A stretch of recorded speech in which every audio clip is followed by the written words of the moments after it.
মসীহের শিষ্যদের ধর্মশিক্ষা। ক. মাবুদ আল্লাহ সম্বন্ধে। ১. আল্লাহ কে? উত্তর: তিনিই আল্লাহ, যিনি সব কিছুরই উপরে। রোমিও ৯:৫। ২. সব কিছুর সৃষ্টিকর্তা আল্লাহ। ইফেসীয় ৩:৯। ৩. সৃষ্টির কিছুই আল্লাহর কাছে লুকানো নেই। ইব্রানী ৪:১৩। ৪. আল্লাহ সমস্ত যুগের বাদশাহ। আল্লাহর কোনো ক্ষয় নেই, আল্লাহকে দেখা যায় না, আল্লাহ একমাত্র আল্লাহ। ১ তিমথিও ১:১৭। ৫.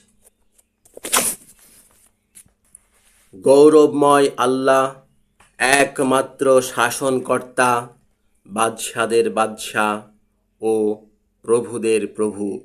একমাত্র আল্লাহ মৃত্যুর অধীন নন। কোনো মানুষ কোনো দিন আল্লাহকে দেখেওনি, দেখতে পায়ও না। ১ তিমথিও ৬:১৫-১৬। ৬. আল্লাহ জীবন্ত ও সত্য আল্লাহ। ১ থিসলনিকীয় ১:৯।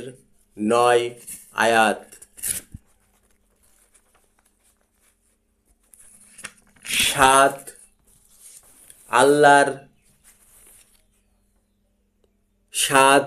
আল্লাহ মাত্র একজনই আছেন। ১ তিমথিও ২:৫। গালাতীয় ৩:২০। রোমিও ৩:৩০। ৮. কেউ কখনো আল্লাহকে দেখেনি। আল্লাহ মহব্বত। ১ ইউহান্না ৪:১২-৮-১৬। ৯. আল্লাহ নূর, আল্লাহর মধ্যে অন্ধকার বলে কিছু নেই। ১ ইউহান্না ১:৫। ১১.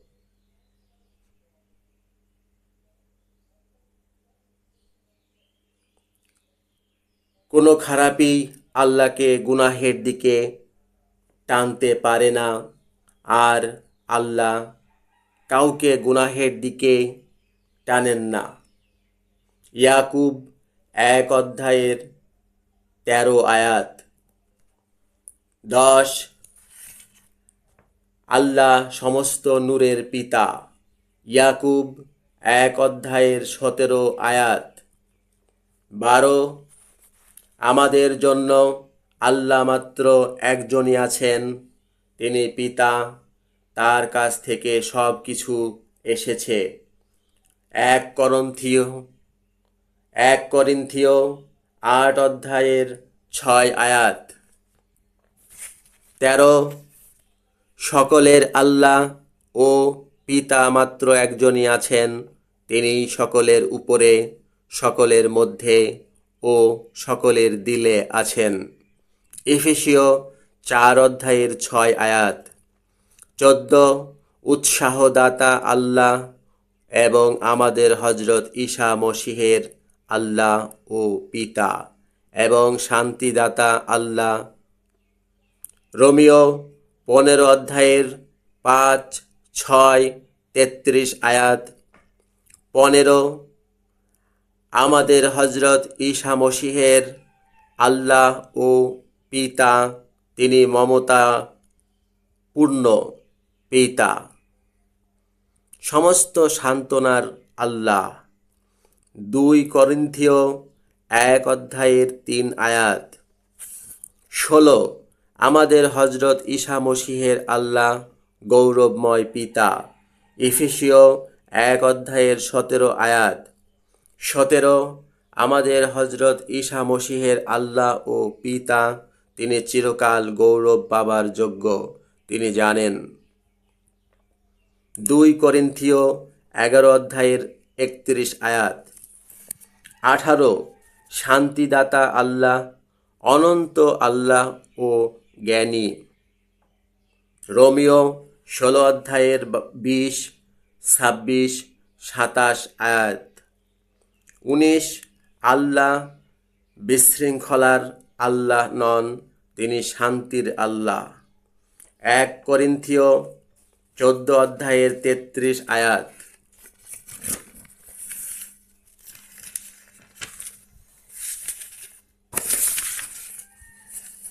20 আল্লাহ নিজের বিচার বুদ্ধি অনুসারে নিজের ইচ্ছা মতোই সব কাজ করেন। এফেসীয় 1 অধ্যায়ের 11 আয়াত। 21 আল্লাহ সব সময় ন্যায় কাজ করেন। রোমিও 3 অধ্যায়ের 4 আয়াত। 22 আল্লাহ ন্যায়বান। রোমিও 3 অধ্যায়ের 5 আয়াত। 23 আল্লাহর ধন অসীম এবং জ্ঞান ও বুদ্ধি গভীর, এবং তার বিচার ও সমস্ত কাজ বুঝা অসম্ভব।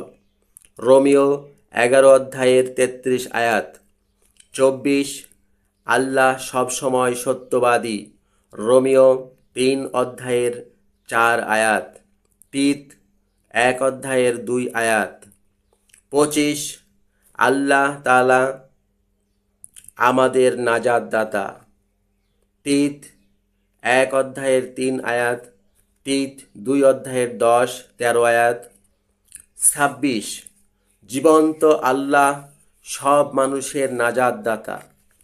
1 তিমথিও 4 অধ্যায়ের 10 আয়াত। 27 একমাত্র আল্লাহ আমাদের নাজাত দাতা। এহদা 24 আয়াত। 26 28 আল্লাহ সব কিছুকে জীবন দান করেন। 1 তিমথিও 6 অধ্যায়ের 13 আয়াত। 29 আল্লাহ মৃতদের জীবিত করে তোলেন।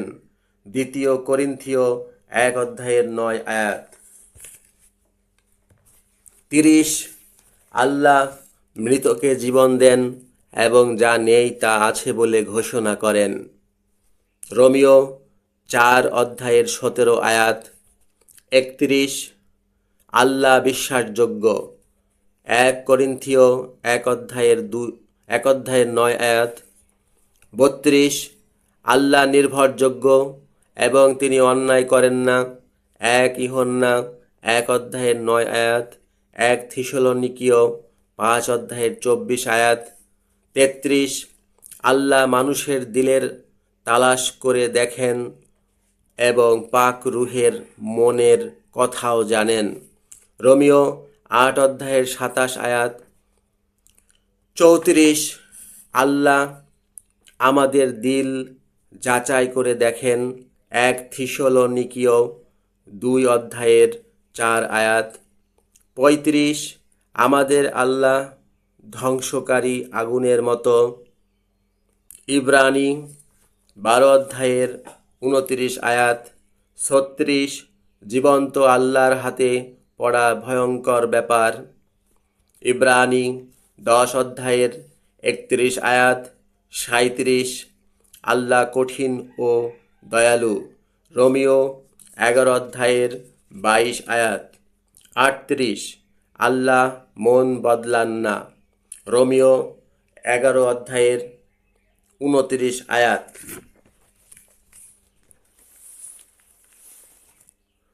39 একমাত্র আল্লাহই শরীয়ত দেন ও বিচার করেন। আল্লাহ রক্ষা করতে পারেন ও ধ্বংস করতে পারেন। ইয়াকুব 4 অধ্যায়ের 12 আয়াত।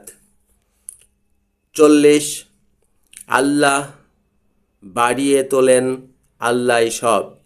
1 করিন্থীয় 3 অধ্যায়ের 7 আয়াত।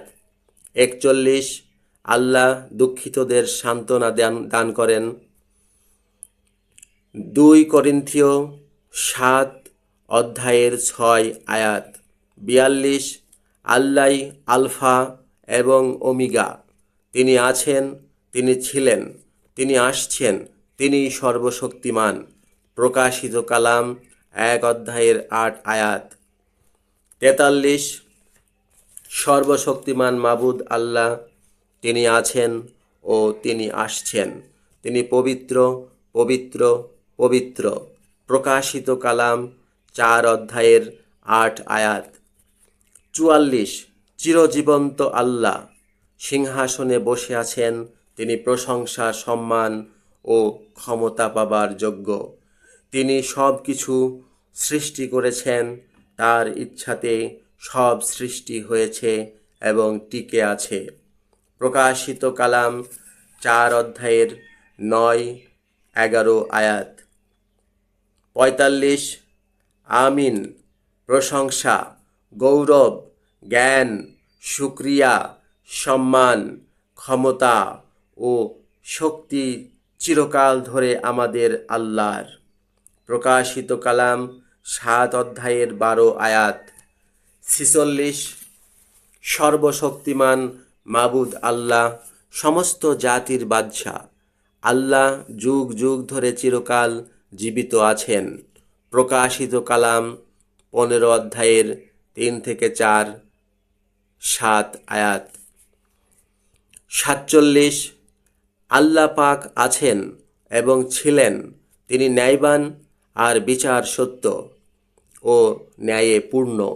প্রকাশিত কালাম 16 অধ্যায়ের 5-7 আয়াত। 48 প্রভুর রহমত ও মমতার শেষ নেই। ইয়াকুব 5 অধ্যায়ের 11 আয়াত। 49 আল্লাহ সব রকমভাবে রহমত করেন। 1 পিতর 5 অধ্যায়ের 10 আয়াত।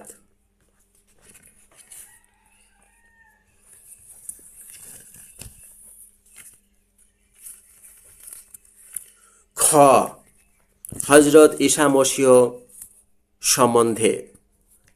1 হজরত ঈসা মসীহ পানি ও রক্তের মধ্য দিয়ে এসেছিলেন।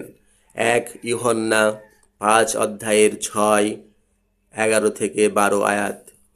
2 হজরত ঈসা মসীহ একজন মানুষ ছিলেন, ইবনে আদম, আদমের পুত্র। আদম ছিলেন হজরত ঈসা মসীহেরই ছবি। 1 ইউহান্না 4 অধ্যায়ের 2-5 আয়াত।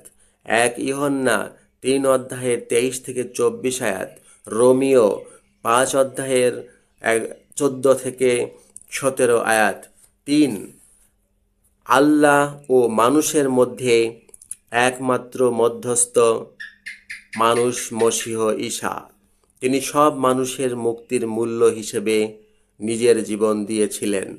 1 তিমথিও 2 অধ্যায়ের 5-6 আয়াত।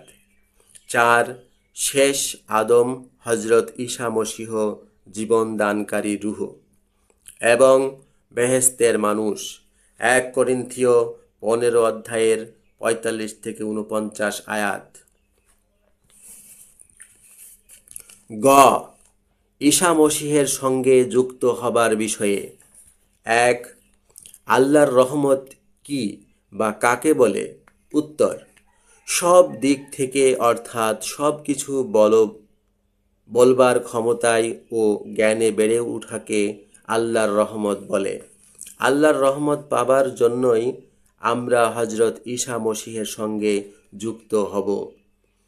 তার সঙ্গে যুক্ত হবার মানে হলো সব দিক থেকে, অর্থাৎ সব কিছু বলবার ক্ষমতা ও জ্ঞান বাড়িয়ে তোলা। 1 করিন্থীয় 1 অধ্যায়ের 4-5 আয়াত।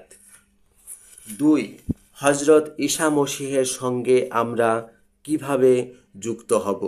উত্তর, আমরা হজরত ঈসা মসীহের সঙ্গে রূহে এক হয়ে তার সঙ্গে যুক্ত হব। 1 করিন্থীয় 6 অধ্যায়ের 17 আয়াত। 3 আমরা কেন ঈসা মসীহের সঙ্গে যুক্ত হব? উত্তর, আমরা হজরত ঈসা মসীহের সঙ্গে যুক্ত হব যেন আল্লাহ আমাদেরকে পাক রূহকে দেন। পাক রূহ ভালো ইচ্ছা পাবার জন্যই আমরা হজরত ঈসা মসীহের সঙ্গে যুক্ত হব। 2 করিন্থীয় 1 অধ্যায়ের 21-22 আয়াত। 4 আল্লাহ আমাদেরকে মসিহের সঙ্গে যুক্ত করতে চান কেন, বা যুক্ত করেছেন কেন? উত্তর: আল্লাহ আমাদেরকে মসিহ ঈসার সঙ্গে যুক্ত করতে চান কারণ তিনি আমাদেরকে পাক রূহকে পরিষ্কার মন, ভালো ইচ্ছা দিতে চান, অর্থাৎ পাক পবিত্র করতে চান। 2 করিন্থীয় 5 অধ্যায়ের 17 থেকে 21 আয়াত। 5. পাক রূহ পেতে হলে হজরত ঈসা মসিহের উপর ঈমান আনতে হবে কি? উত্তর: গুনাহ থেকে নাজাত পাবার আশা, অর্থাৎ গুনাহের মাপ পাবার আশায় হজরত ঈসা মসিহের উপর ঈমান এনে তার সঙ্গে যুক্ত হতে হবে, যেন আল্লাহ আমাদেরকে পাক রূহ অর্থাৎ ভালো মন ও ভালো ইচ্ছা দেন। এফেসীয় 1 অধ্যায়ের 13 থেকে 14 আয়াত। 6. মসিহ ঈসার সঙ্গে যুক্ত হয়ে আমরা গুনাহের মাপ ও আল্লাহর দোয়া পাব কি? উত্তর: হজরত ঈসা মসিহের সঙ্গে যুক্ত হলে পরে বেহেশতে প্রত্যেকটি রুহানি দোয়া আল্লাহ আমাদেরকে দান করবেন এবং গুনাহ মাফ করবেন। এফেসীয় 1 অধ্যায়ের 3, 7, 8 আয়াত। 7. আল্লাহর সামনে উপস্থিত হবার অধিকার আমরা কিভাবে পাব? উত্তর: হজরত ঈসা মসিহের সঙ্গে যুক্ত হয়ে তার উপর ঈমান এনে আমরা আল্লাহর সামনে সাহসের সঙ্গে উপস্থিত হবার অধিকার পাই। এফেসীয় 3 অধ্যায়ের 12 আয়াত। 8. আমরা কিভাবে আল্লাহর ঘর হব? উত্তর: পাক রূহের মধ্য দিয়ে আমরা আল্লাহর থাকবার ঘর হব, অর্থাৎ পবিত্র মানুষ হবার জন্য আমরা মসিহ ঈসার সঙ্গে যুক্ত হব। এফেসীয় 2 অধ্যায়ের 19 থেকে 22 আয়াত। 9. পাক রূহ এবং ঈসা মসিহের দ্বারা কি আল্লাহর কাছে যাওয়া যায়? উত্তর: আমরা পাক রূহের দ্বারা আল্লাহর কাছে যেতে চাই।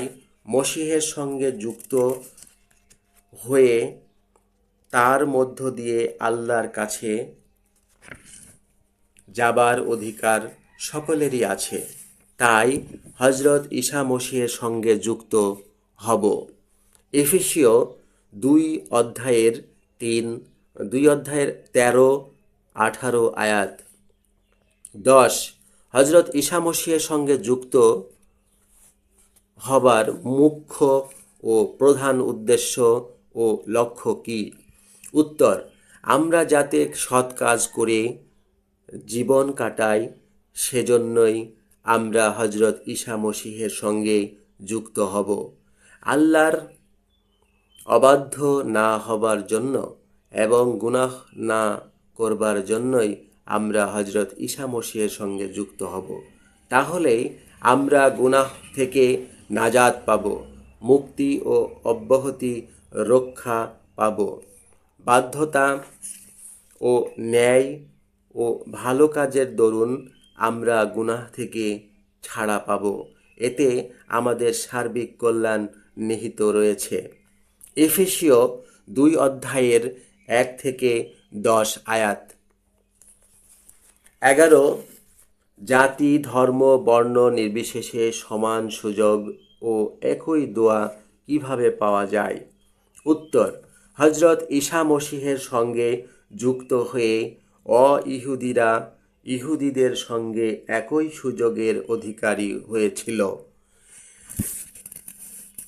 একই মণ্ডলীর অংশ হয়েছিল এবং একই ওয়াদা করা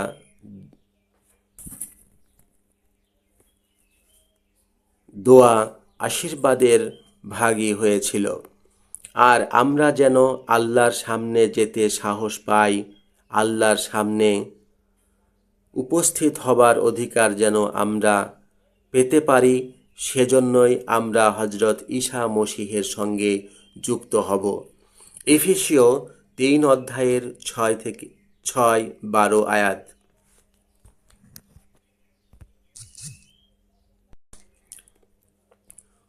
ঘ, গুনাহ থেকে নাজাত পাবার উপায়।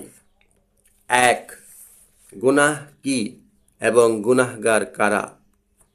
1 ইউহান্না 3 অধ্যায়ের 4 আয়াত, ইয়াকুব 1 অধ্যায়ের 13-15 আয়াত, ইয়াকুব 4 অধ্যায়ের 17 আয়াত, রোমিও 1 অধ্যায়ের 28-32 আয়াত, রোমিও 14 অধ্যায়ের 23 আয়াত, 2 থিসলনিকীয় 1 অধ্যায়ের 6-10 আয়াত, 1 ইউহান্না 5 অধ্যায়ের 17 আয়াত, কলসীয় 3 অধ্যায়ের 25 আয়াত।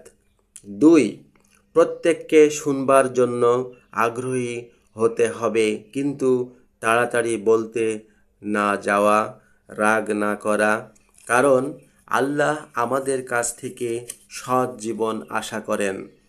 সব রকম অপবিত্রতা ও সব খারাপি দূর করতে হবে। আল্লাহর কালামের বাণী নম্রভাবে গ্রহণ করতে হবে, কারণ এই কালামই আমাদের নাজাত করবে। যে কালাম অনুসারে কাজ করে সে তার সব কাজে দোয়া পাবে। ভুল না করা। ইয়াকুব 1 অধ্যায়ের 19-25 আয়াত, ইয়াকুব 1 অধ্যায়ের 16 আয়াত। 3, কাজের মধ্য দিয়ে ঈমান দেখতে হবে, কারণ ঈমান ও কাজ এই দুইয়ের জন্যই আল্লাহ মানুষকে ধার্মিক বলে গ্রহণ করেন। ঈমান ও কাজ একসঙ্গে থাকলেই মানুষ নাজাত পাবে। একজন মানুষ তার জিহ্বাকে সামলাবে, এটা তার ধার্মিকতার চিহ্ন। ইয়াকুব 2 অধ্যায়ের 14-16 আয়াত, ইয়াকুব 1 অধ্যায়ের 26-27 আয়াত। 4, অহংকার না করা, আল্লাহর অধীনে থাকা, ইবলিসকে রুখে দাঁড়ানো, আল্লাহর কাছে এগিয়ে যাওয়া আর গুনাহ না করবার জন্য নিজেদের পাক সাফ করা। দুমনা হলে নিজেদের দিলকে খাঁটি করতে হবে এবং প্রভুর সামনে নিজেদের নিচু করতে হবে। একে অন্যের নিন্দা না করা, কারো দোষ না খুঁজে বেড়ানো, সব বিষয়ে আল্লাহর উপরে ভরসা করতে হবে। ইয়াকুব 4 অধ্যায়ের 6-17 আয়াত।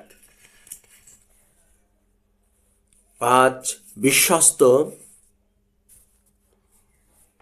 সৃষ্টিকর্তার হাতে নিজেদের তুলে দিয়ে ভালো ভালো সব কাজ করতে থাকতে হবে। 1 পিতর 4 অধ্যায়ের 18-19 আয়াত। 6, কেন আমরা নাজাত পেতে চাইব? উত্তর, আমরা যেন আল্লাহর সন্তান হিসেবে, অর্থাৎ তার গুণগুলো জীবনে ধারণ করে যেন পুরো জীবন কাটাতে পারি। পরকালে আমাদের এই শরীরকে ধ্বংসের হাত থেকে যেন রক্ষা করা যায়, আর আমরা যেন ধার্মিক হতে পারি। রোমিও 8 অধ্যায়ের 23-25 আয়াত, রোমিও 10 অধ্যায়ের 9-11 আয়াত। 7, হজরত ঈসা মসীহের উপর ঈমান আনতে হবে। প্রেরিত 16 অধ্যায়ের 31 আয়াত। 8, হজরত ঈসা মসীহের বিষয়ে তবলিগ করা, সুসংবাদ যা আল্লাহর শক্তি। এই শক্তিশালী সুসংবাদ দ্বারা আল্লাহ সব ঈমানদারদের নাজাত করেন। রোমিও 1 অধ্যায়ের 16-17 আয়াত। 9, ধার্মিক হিসাবে ধৈর্য, খাঁটি স্বভাব ও আশা রাখতে হবে। তাহলে হজরত ঈসা মসীহের জীবন দ্বারা আমরা নিশ্চয়ই নাজাত পাব। রোমিও 5 অধ্যায়ের 1-11 আয়াত। 10, গুনাহ স্বভাবের অধীনে না চলে পাক রুহের অধীনে চলবার মধ্য দিয়ে শরীয়তের দাবি দাওয়া পূর্ণ করতে হবে। গুনাহ স্বভাবের অধীন হয়ে আর আমাদের চলবার দরকার নেই। রোমিও 8 অধ্যায়ের 1 থেকে 14 আয়াত। 11 পাক রুহের অধীনে অর্থাৎ পরিষ্কার ভালো বিবেক ও মনের ইচ্ছা অনুসারে চলাফেরা করলে কেউই গুনাহ করবে না। এতে গুনাহ থেকে নাজাত পাওয়া যাবে, মুক্তি পাওয়া যাবে। গালাতীয় 5 অধ্যায়ের 16 থেকে 18 আয়াত, গালাতীয় 5 অধ্যায়ের 22 থেকে 26 আয়াত। 12 আল্লাহর দেওয়া দুঃখের কারণে গুনাহ থেকে মন ফিরালেই গুনাহ থেকে নাজাত পাওয়া যায়। দুঃখ যোগ তওবা সমান নাজাত। 2 করিন্থীয় 7 অধ্যায়ের 10 আয়াত। একে অন্যের জন্য 13 একে অন্যের জন্য করা উপকারের দ্বারা নাজাত পাওয়া যাবে।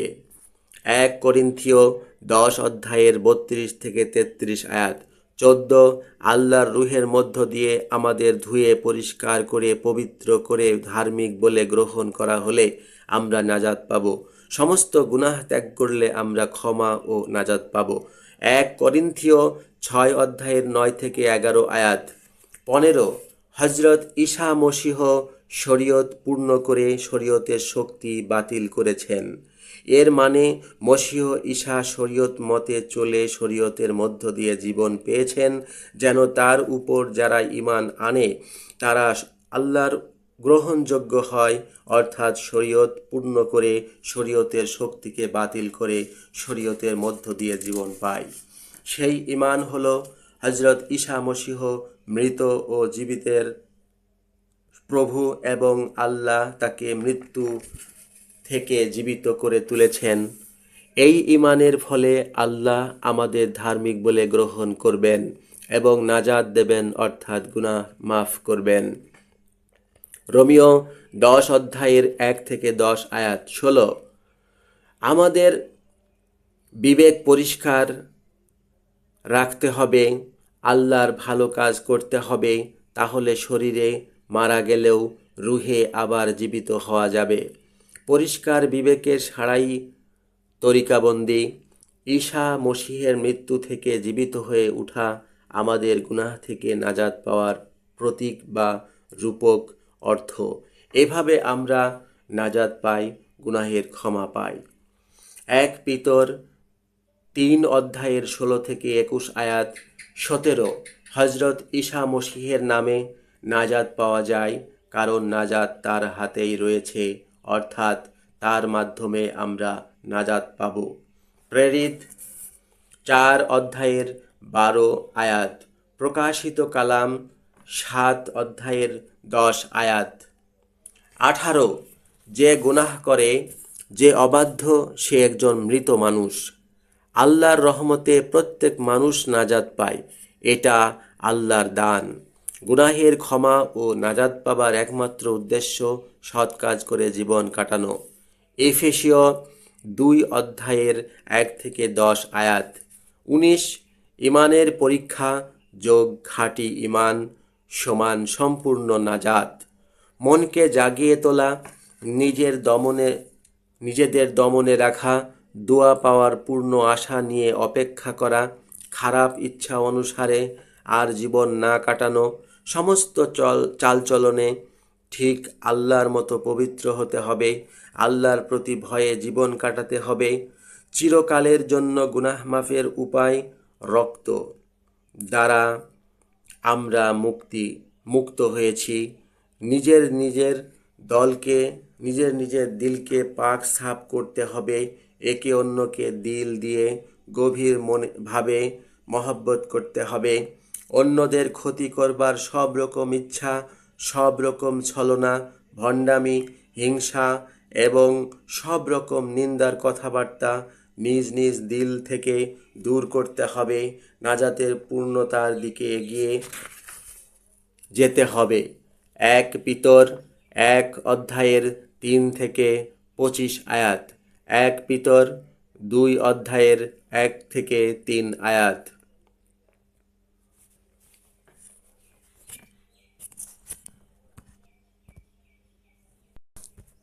ঙ তরিকাবন্দি সম্বন্ধে। 1. তরিকাবন্দি কি? উত্তর: তরিকাবন্দি হলো আল্লাহর কাছে একটা পরিষ্কার বিবেকের ছাড়া, যা আমাদের নাজাত দেয়। 1 পিতর 3 অধ্যায়ের 16 থেকে 21 আয়াত। 1 করিন্থীয় 10 অধ্যায়ের 1 থেকে 4 আয়াত। 2 কেন তওবা করব? উত্তর: সবাই যেন তওবা করে, এটাই প্রভু চান, কারণ তওবা করলে গুনাহের মাফ পাওয়া যায়। আর এই গুনাহ আল্লাহ নিজেই মাফ করবেন, যেন তিনি আমাদের সজীব করে তুলতে পারেন, কারণ আমরা গুনাহের দরুন মৃত ছিলাম। 2 পিতর 3 অধ্যায়ের 8 থেকে 9 আয়াত। প্রেরিত 2 অধ্যায়ের 38 থেকে 39 আয়াত। প্রেরিত 3 অধ্যায়ের 19 থেকে 21 আয়াত। এফেসীয় 2 অধ্যায়ের 1 আয়াত। 3 কেন তরিকাবন্দি নেব? উত্তর: আল্লাহর ওয়াদা করা পাক রূহকে পাবার জন্য আমাদের শরীরের উপর গুনাহ স্বভাবের যে শক্তি আছে, সেই শক্তি থেকে মুক্ত হবার জন্য, সব গুনাহের মাফ পাবার জন্য, গুনাহ না করবার জন্য এবং গুনাহের হাত থেকে ছাড়া পাবার জন্য, অর্থাৎ নাজাত পাবার জন্য আমরা তরিকাবন্দি নেব। প্রেরিত 2 অধ্যায়ের 38 থেকে 39 আয়াত। কলসীয় 2 অধ্যায়ের 11 থেকে 15 আয়াত। এফেসীয় 2 অধ্যায়ের 1 থেকে 10 আয়াত। রোমিও 6 অধ্যায়ের 1 থেকে 14 আয়াত। লেখক কৌশিক রাজীব। লেখার সময় 2018 খ্রিস্টাব্দ। ইনভেস্টিগেটর কৌশিক রাজীব।